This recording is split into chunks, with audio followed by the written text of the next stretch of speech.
Alright everyone, today we're going to be looking at some specifics about this year's World Athletics Track and Field Championships. We're just 10 days away, there's a lot of excitement coming just around the corner, and for this video we're going to look at the individual athletes that are planning on doubling. Now what does doubling mean? This means that there will be certain athletes that will be competing in two separate events, and they're going to go for the golds in both disciplines, and this is a very, very difficult thing to do, and I'm looking through a lot of the athletes and their schedules, so that's what we're going to go through in this video. And the first athlete that we're going to look at is Noah Lyles, who will be attempting the 100 and 200 meter double. Now, I've said this about Noah Lyles in the past. When he is on his form in the 200, he is nearly unbeatable. Against Usain Bolt, he would obviously run into issues, but pretty much anyone else throughout history, he has just proven his greatness over the half-lap distance. I think he's the athlete to beat in the 200 once again this season, and he will probably have some opposition from Letsile Tebogo, who is looking incredible, and perhaps Ariane Knighton, but beyond that, he is honestly a shoo-in to get to the podium in the 200, and I think he's going to win.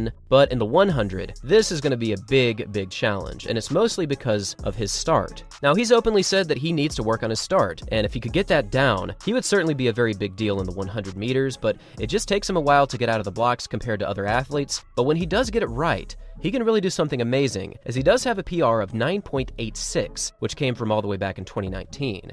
Now, beyond Noah Lyles, we're going to look at Igabrickson, who will be doubling in the 1500 and the 5000. Now, this is a very difficult double to do, as there's only been 3 athletes throughout history that have done this double, and these include Pavo Normie, Hicham El Guerrouj, and Bernard Lagat. And this means that you need amazing speed strength and just solid speed, because the 1500 is all about the finishing kick most of the time, unless you're Hicham El Guerrouj, of course.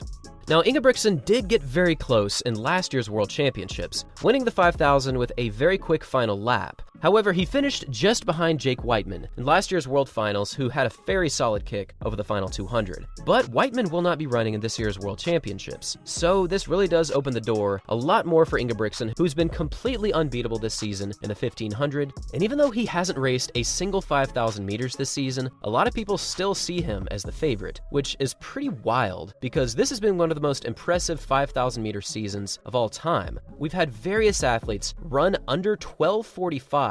There's been national records broken all over the place, but Igabrickson still has a good chance to do the double.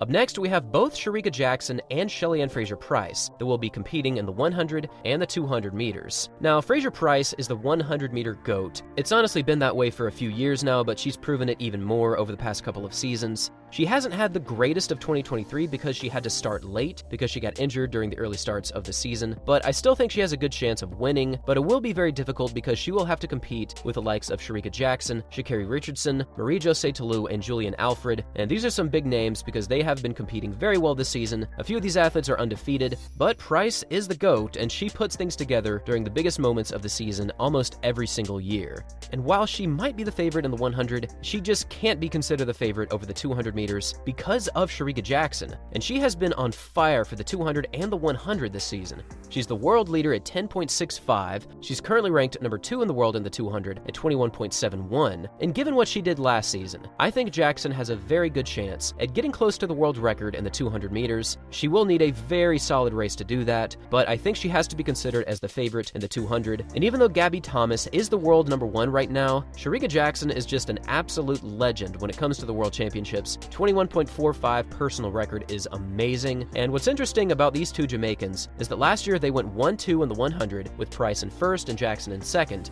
and they switched roles for the 200 with Jackson winning and Fraser Price getting second.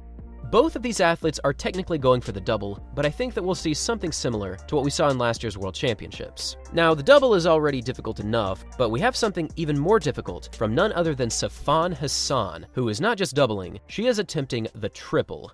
Now, I'm not entirely sure if there's realistically the thought that she's going to win the gold medal in all 3 of these events. Back in 2020, she did something pretty amazing doing this exact triple, and she won the 5,000 meter gold, she won the 10,000 meter gold, and she won the bronze in the 1500, which, considering she was running almost 9 events over a 4 or 5 day cycle, is just insane. And she's doing the exact same thing this season. She will be getting started on Saturday in the 1500, followed by the 10,000 meter final on Saturday as well. Sunday, she's got a 1500, Tuesday, the 1500, Wednesday, 5,000 heats, and the following Saturday will be the finals. So in the 1500, the 5,000, and the 10,000 meters, Safan Hassan will be very, very busy, and if all goes well, she will be running 24,000 meters in 1 week's time, and compliments to Tracksta for that crunching of the numbers. And moving on beyond just Safan Hassan in the triple, we have even more compelling double attempts, and one will be coming from Faith Kipyegon, who will be running in the 1500 and the 5,000 meters. This is easily one of the more compelling athletes this season,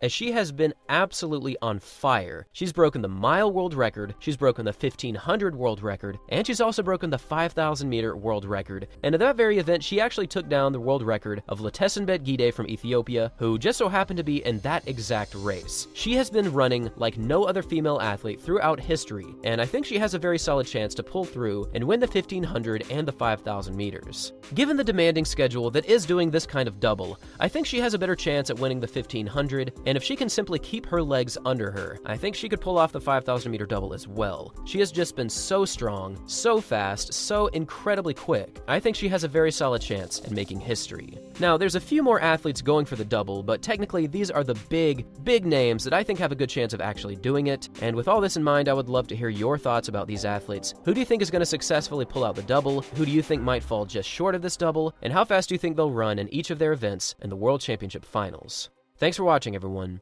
and as always, until next time.